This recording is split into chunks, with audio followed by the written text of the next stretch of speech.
लखनऊ में हुई घटना को ध्यान में रखते हुए जिला प्रशासन ने सुरक्षा व्यवस्था को लेकर सख्ती बढ़ा दी है। इसी क्रम में कलेक्ट्रेट सभागार में जिला अधिकारी डॉक्टर राजेंद्र पेंसिया की अध्यक्षता में एक महत्वपूर्ण बैठक आयोजित की गई। बैठक में एसएसपी सतपाल अंतिल, एमडीए के वीसी, सीएमओ समेत विभिन्न विभागों के अधिकारी मौजूद रहे। बैठक में शहर के हॉस्पिटल, होटल, रेस्टोरेंट, कोचिंग संस्थान, शॉपिंग मॉल और अन्य सार्वजनिक संस्थानों के संचालकों को बुलाकर सुरक्षा मानकों की जानकारी दी गई। अधिकारियों ने फायर सेफ्टी, इलेक्ट्रिक सेफ्टी और प्राकृतिक आपदाओं से बचाव को लेकर आवश्यक दिशा निर्देश जारी किए। जिला अधिकारी ने बताया कि करीब 15 दिन पहले भी आपदा प्रबंधन को लेकर बैठक की गई थी, जिसके बाद आज दोबारा सभी संबंधित विभागों और संस्थानों के साथ समीक्षा बैठक की गई। बैठक में सभी संस्थानों को निर्देश दिए गए कि वे फायर सेफ्टी के सभी मानकों, एनओसी और सुरक्षा नियमों का 100% पालन करें। अधिकारियों ने कहा कि प्रत्येक बिल्डिंग में एंट्री और एग्जिट व्यवस्था स्पष्ट होनी चाहिए, साथ ही बिल्डिंग का नक्शा और जरूरी जानकारी चस्पा होनी चाहिए, जिससे आपात स्थिति में राहत कार्य में आसानी हो सके। बैठक में लोगों को आपातकालीन नंबरों की जानकारी देने के निर्देश भी दिए गए। इनमें फायर ब्रिगेड के लिए 101, इमरजेंसी सेवा के लिए 112, एम्बुलेंस के लिए 108 और जनपद आपदा नियंत्रण नंबर शामिल है। प्रशासन की ओर से बताया गया कि लगातार बिल्डिंगों और संस्थानों का सत्यापन कराया जा रहा है। आज भी एक संस्थान का निरीक्षण किया गया।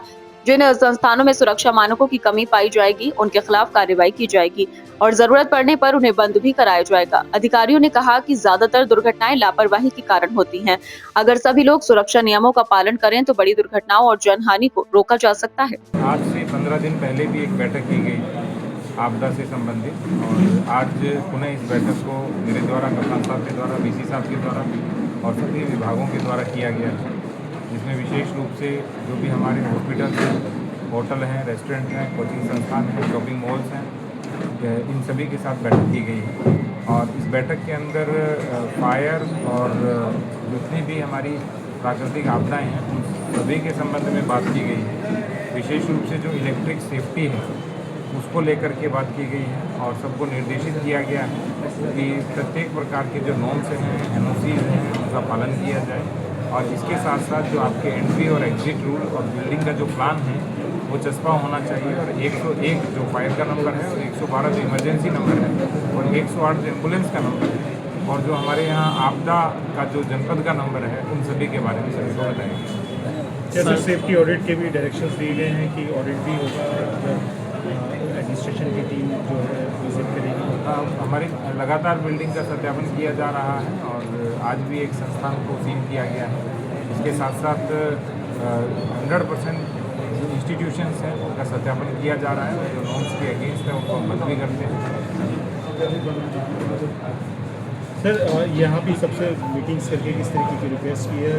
होटलियर्स को बुलाया था, इंस्टीट्यूशंस के ऑनर्स को बुलाया था, सभी को हमने निर्देशित किया है कि जो नॉर्म्स हैं उनका 100% पालन करें, क्योंकि दुर्घटना का जो बड़ा कारक होता है वो लापरवाही होती है।